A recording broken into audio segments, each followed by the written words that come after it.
काय सांगितलंय जी आर मध्ये, जितका एफएसआय बिल्डरला मिळतो त्याच्यापेक्षा 10% अधिक एफएसआय स्वयंविकास मध्ये मिळणार.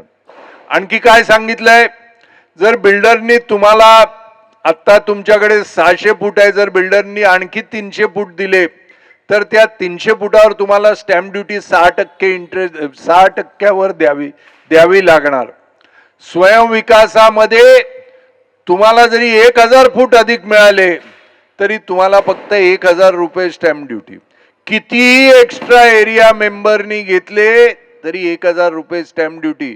त्या तुम्ही 500 फूट एक्स्ट्रा घेतले आणि एका फुटाचे 20,000 रुपये असतील, 1 कोटीचा जरी घेतला तरी स्टॅम्प ड्युटी 1000 रुपये. जीएसटी तुम्हाला 50% माफ. हे कोण म्हणतंय? मी म्हणत नाही, जी आर म्हणतोय.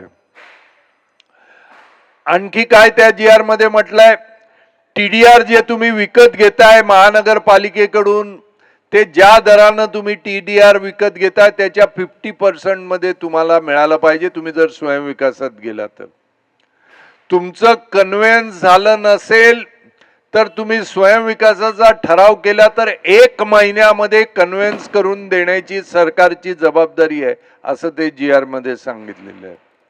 आणखी काय सांगितलेलं आहे जी आर मध्ये, प्रीमियम जे महानगरपालिकेला भरतात ते बिल्डर जितका भरतो त्याच्या 50% तुम्ही भरणार. आणखी काय सांगितलेलं आहे जी आर मध्ये, तुम्ही जर कर्ज घेतलं तर कर्जाची व्याज फेडत असताना जेवढे टक्के तुम्हाला व्याज लागेल त्याच्या 4% व्याज गव्हर्नमेंट माफ करेल. हे कोण म्हणतंय? मी म्हणत नाही, हे सरकारचा कायदा म्हणतोय. त्याची अंमलबजावणी नव्या मुंबईमध्ये जाणीवपूर्वक केलेली नाही. आता मुख्यमंत्र्यांकडे आम्ही जाऊन सांगून त्यांनी स्वतः कमिशनरला आणि सिडकोच्या एमडींना बोलून आता चालू केलेली आहे.